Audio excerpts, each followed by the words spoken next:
that the public section of the meeting will be recorded and published online for the public to be able to access the meeting afterwards. Can I ask that all attendees switch off their camera and mute their microphone when not speaking? The camera and microphone should only be switched on when you are invited to speak.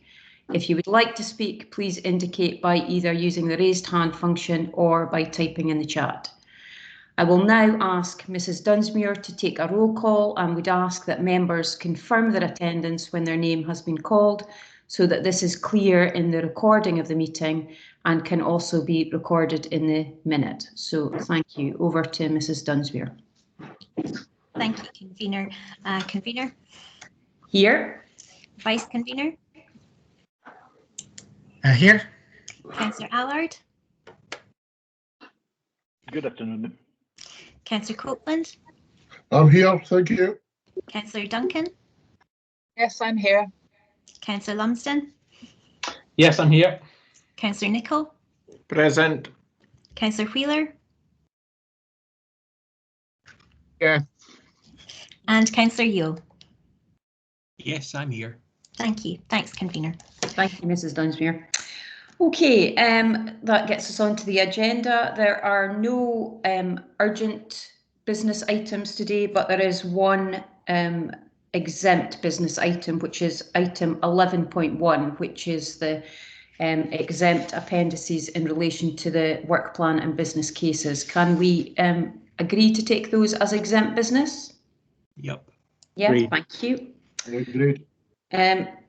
Declarations of interest. Do we have any declarations of interest? Convener, apologies. Sorry, I think Councillor Allard had his hand up, but... Oh, apologies. Thank you. Councillor Allard. Yes, Convener, thank you very much. It was just on the business case, the various business cases covering a range of contracts. I was just querying, I did query officers about it, why we didn't have something in the public papers, but it was all in private papers. I've been reassured, but it would be maybe good for officers to reassure other members why we didn't have it, all details in the public papers, just to make sure that for the transparency that the people who are watching us realize that it's a lot of contracts which are in page 37. Okay, it's a specific business case you're talking about, Councillor Allard, is it, rather than the, because it's normal practice for us to have the business cases in the private section of the meeting. And we obviously have a narrative and details of the actual contracts that are being considered in the public section, but the actual detail of the business case, it's general practice for us to have that. So is it a specific business case, or is it in general terms that you wanted clarification? No, if you look, Convener, at page 37, a lot of these contracts have all been bundled together. So there is no details of which contracts we are referring to. But I think I got very good answers from Quantity Surveying Manager Colin McInver about it, explaining to me, and I wanted members to be informed of the fact that we will have details of all these contracts in a later meeting, and everything will be detailed there and then. But I just wanted to encourage, Convener, the idea of officers not to bundle too many contracts together without enough transparency for people watching this, knowing that they can see in the public part of our papers what they are referring to. You're talking about the cyclical maintenance paper. Is that the one that you're talking about? Yes. Okay. Right. Can we just have an officer just to give assurance around that for? Yes, Mr. McIver, would you provide some comfort to Councillor Allard around that, and for other members around why that's happened? Thank you. Yes, thank you. Thank you, Convener. Yes, I gave a brief answer to Councillor Allard earlier, just to reassure him. These contracts are being transferred over from public buildings team to my own housing team, and I'm working away. I've got another 60 or so business cases that I'm pulling together for housing, and public buildings will be combined with them in time for next month's meeting. Okay, that's perfect. Thank you. Hopefully that's covered the area that Councillor Allard wanted clarification on. I'm not seeing any indication otherwise, so we can perhaps move on. Okay, that takes us to declarations of interest. Are there any declarations of interest? Not seeing anybody indicating, so I take it that that's a no. Thank you. Okay, no deputations. So we now come on to the minute of the previous meeting. Now, there were some items of actions required as a result of that meeting, which I'll maybe just run through the ones that I have. Aberdeen Sports Village information was requested and that has been circulated. That was Article 6. Article 8, population needs assessment, data requested has been circulated. There is an executive summary being prepared, but that will go to community planning first before it comes here. Article 10, letter to COSLA and political leaders. We've circulated the original letter and emails and indeed the response from COSLA. That's the only full response that we've received. I think we just had automated acknowledgements from the ones that went to political leaders. Article 11, free school meal vouchers, information circulated. Bus lane enforcement equipment information was circulated and weed spraying information was circulated yesterday, I believe. So I see one hand from Councillor Allard, so I'll take that in, and then if there are any other queries, I'll take that afterwards. Councillor Allard. Yeah, thanks very much, Convener. And it was very helpful for you to detail all the requests that I have made. And because some of them had been answered beforehand, but some of them were not answered. So it's very important, but before we start the meeting, that we get all the requested and all the update put in place. Regarding on page 8, the letter to COSLA and the reply, I just wanted to ask Convener, that letter came from the committee and COSLA in its reply talked about the meeting which was due to take place on the 26th of February. And in the reply, they did put that there were possibility for the co-leaders of Aberdeen City Council to, of course, as usual, to ask questions and to be part of the discussion, or even to table an amendment. So I just wanted to know, as members of the committee, if you have tabled any amendment or if you took part in any kind of discussion or asked questions about it, what happened really at the meeting. Okay, thank you for that, Councillor Allard. Councillor Lumsden is our representative at the leaders' meetings, so I'll maybe bring in Councillor Lumsden and he can give some information, but the matter was discussed as COSLA obviously laid out put it onto the agenda, and Councillor Lumsden can maybe give us an update on what occurred at that meeting. Councillor Lumsden. Yeah, it was discussed, an amendment put forward and agreed. Councillor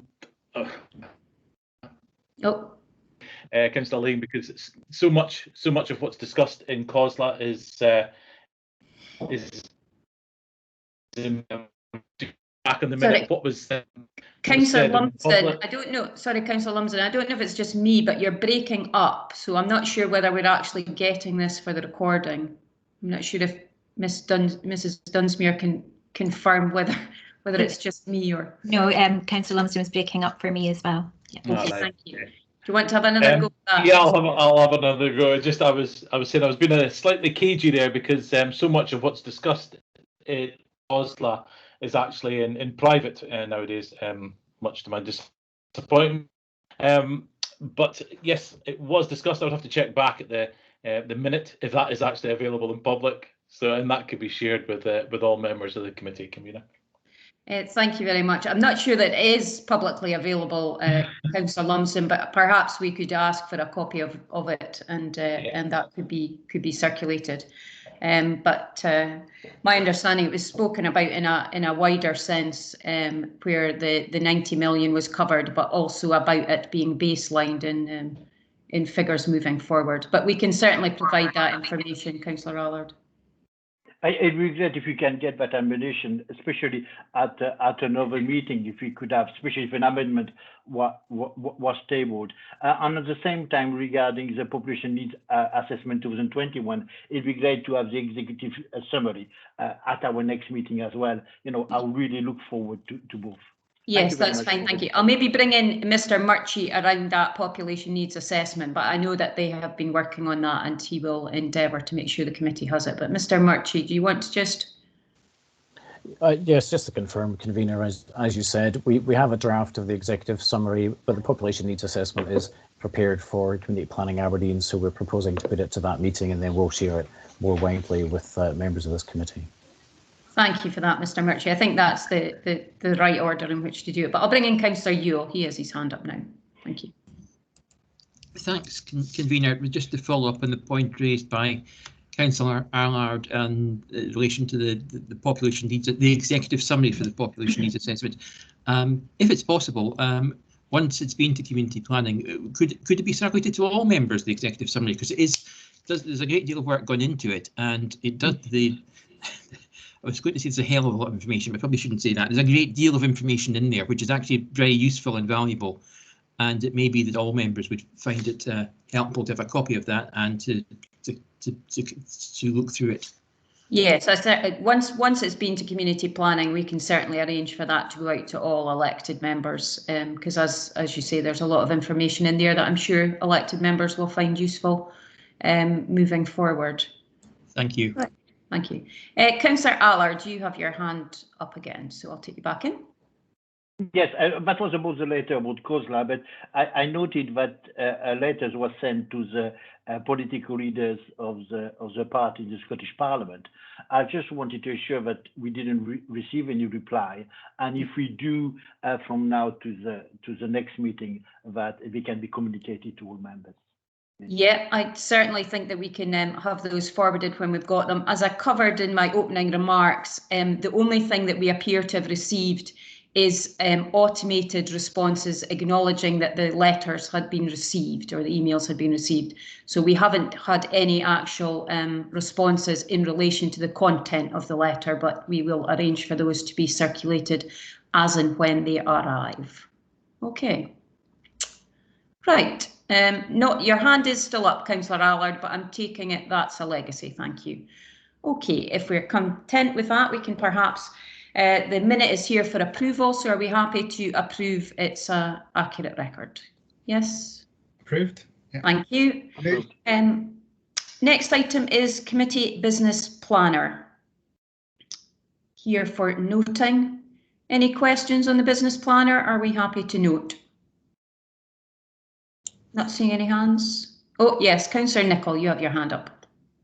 Thanks, convener. Takes a minute to get around the screen for the hand and the unmute and the camera. My question was really in and around page 2021. It's actually the performance indicators for finance and controls, commercial procurement. Oh, sorry. Councillor Nicholl, I'm still on the committee business planner at the moment. Oh, sorry. I haven't got to the performance report yet. Okay. Sorry. No, that's fine. I'll take it in once we get there. Thank you. Any issues in the committee business planner? Are we happy to note that? Yes. Okay. Thank you. Right, that now does take us on to, we've got no notices of motion or referrals from other committees, so that does now take us on to 9.1, which is the performance report, commercial and procurement. Right, Councillor Nicholl, I'll bring you in first and then I'll bring in Councillor Ewell. I swicked my way at the front of the queue. Right. Thank you, convener. Apologies for getting that slightly kinter. Page 2021, financial controls, they're all showing 100%. The commentary, however, says things such as the actions to implement the recommendation within the report are to be addressed between now and the end of the financial year. And there's similar sort of comments in the other boxes. It was just to have assurances from officers that these targets have in fact been achieved at 100% as stated in the report, please. Okay, thank you, Councillor Nicholl. I'll bring in Mr. Innes on this one, I think. Thanks, convener. Thanks, Councillor Nicholl. Yeah, that is the case. It's on track to complete these. Thank you very much. Thank you. Okay, thank you. Councillor Yule. Thanks, convener. I'm on page 21, the final point about the community, local, economic and environmental benefits. As you'll have noted, convener, there's a reference to the community benefits in the business planner as well, where it said it could be incorporated in this rather than the separate report. It was just to ask, and I'm not asking this for any sort of matter of urgency, would it be possible to get, and it might be that the rest of the committee would like this as well, some feedback on what incorporating that into the template, the community benefit question into the tender template, what feedback that has produced, and whether it's actually, sorry, it's too many benefits now, but whether having a community benefit question is providing a benefit to the council and to the community in terms of the information it's elucidating and perhaps the action it's prompting. I hope that made sense. Okay, so by including the community benefit within the contract or tender documents, are we getting increased benefit from actually having it in the document? Is that what we're saying? You said that much better than I did, convener. Okay. Thank you. Okay, Mr. Innes, are you able to now we've both had a go at the question? Are you able to answer it? Hopefully. Yeah, that would be the case, and when you see the report that's come into committee in June, we'll have that in a tabular format, so that you'll be able to see the collation of what those benefits are and what they've delivered. Yes. Okay. Maybe Mr. Innes, because when we looked at the committee planner, there was obviously a reference there that the two would be combined into one report. I didn't get you to kind of explain the rationale behind that, but I think it's because the Scottish Government require that information to be within the annual procurement report, I think, but it doesn't preclude us from that information being provided, obviously, within the report, and the information will be there for members to see. It's not, it's not diluted down or anything because it's incorporated into that wider report. We will be able to see the full information in there. Is that correct? Yeah, there'll be a clear section on it headed up community benefits, and I'll detail all the information there. Okay, that's fine. Thank you. Are you happy with that, Councillor Yule? Is that sufficient? Yeah, thanks, convener. That's great. Okay, thank you. I'm not seeing any other hands. Councillor Yule's still got his hand up, but I think that's legacy. So I'm not seeing anybody else's hand. Are we content to agree that report, the recommendations that are there, just for noting information? Yes. Not seeing any hands. Yes. Okay, thank you. Right, that now takes us on to item 10.1, which is the work plan and business cases. Now, as usual, we have a public report, a public appendices 1, which relates to those work plans and business cases, and also a public appendix 3, which is the 310 memo, which is stipulating a contract that's been agreed out with the meeting time. So are there any questions in relation to those documents that we have before us? Yes, Councillor Nicholl, and then I'll bring in Councillor Allard. Thank you very much, convener. I appreciate my question may not want to be answered in the public session, but at page 27, we're given an estimate start date of the contract, which doesn't appear to agree with the date or information which is provided at page 39 in the confidential papers. I don't know if officers feel they want to answer at this stage or if they'd rather wait. Right, It's really to do with the start date of the contract. Yes. There's a sort of conflicting piece of information. Okay. I'm sure there's an explanation, but they may Yeah. wish to take it in private. Let me just see. I think I've got, I think it's Miss Anderson that's here to speak to that contract, because I think it's the destruction of the confidential waste one. Is that correct, Councillor Nicholl? Yes. That's correct. The public document is suggesting that the start date is going to be the 1st of September 2021, but page 39 in the confidential documents, if anybody wants to flip through, appears to provide a slightly different piece of information. I don't know if officers, as I say, want to deal with that in public or if they want to hold off. Okay. Is it Miss Anderson that's here to talk to that one? Hello. Yes. Hello. Are you able to answer that question at this point, or are we better to wait to go into the confidential part? I wasn't aware there was a... You don't think there is a conflict? No. So apologies for that. Councillor Nicholl, can you tell me what date you're looking at in terms of 39? I'm actually reading the actual business case, which is obviously a private document. So I think I would like to err on the side of safety and maybe take it in private, if that's okay with you, Convener. Yeah. I don't want to get the wrong side of saying something that shouldn't have been put in the public domain. I think that is probably the best course of action, that we wait, because it may be that we have to refer to other parts of the business case in order to check that out. But it appears at the moment that we don't think it's maybe in conflict, but we can get the answer in the private session. So thank you, Miss Anderson. We'll call on you when we get to that point, and we can just clarify that aspect. Thank you. Thank you.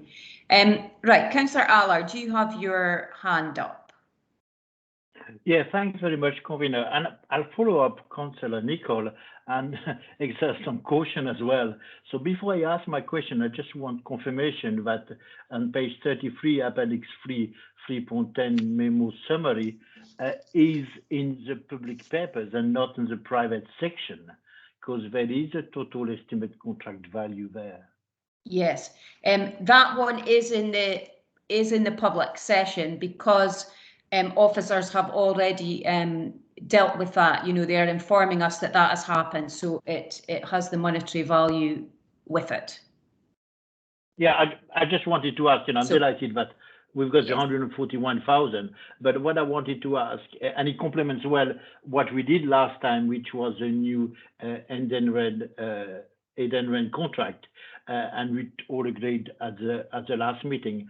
And thank you again for the updating of the free schools meal substitute vouchers list, which is quite interesting. But I just wanted having some comments from the officers to see if it's time, or if the extension that we have and the money that we have will be enough and will really improve the lives of our vulnerable children. Is it in the time scale? Is the time scale very relevant to what it's supposed to do? Okay, so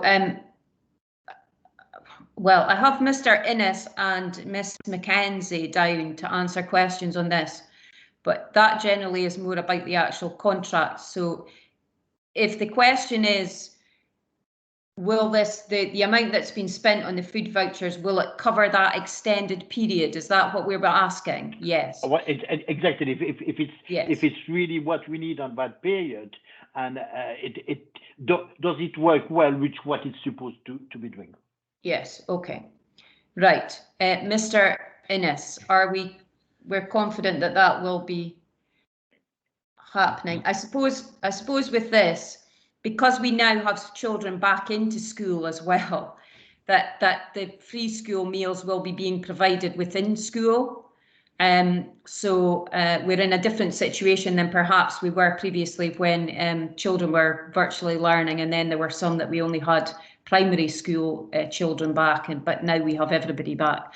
But I'm presuming, Mr. Innes, that what we've purchased there, we are confident will cover us in holiday periods and various other things where we provide that extra school meals. Yeah, that figure will be worked through with Education Service and Finance. Yeah. Yes. Okay. Okay. You happy with that? Thank you. Yep. Okay. Thank you, Mr. Innes. Thank you for that. Any other questions on the public papers? No, I'm not seeing any hands up. So we've moved quite swiftly through, but that does, I can confirm that the public section of the meeting has now been concluded, and so the recording will be stopped. Members of the committee will now go on to consider the exempt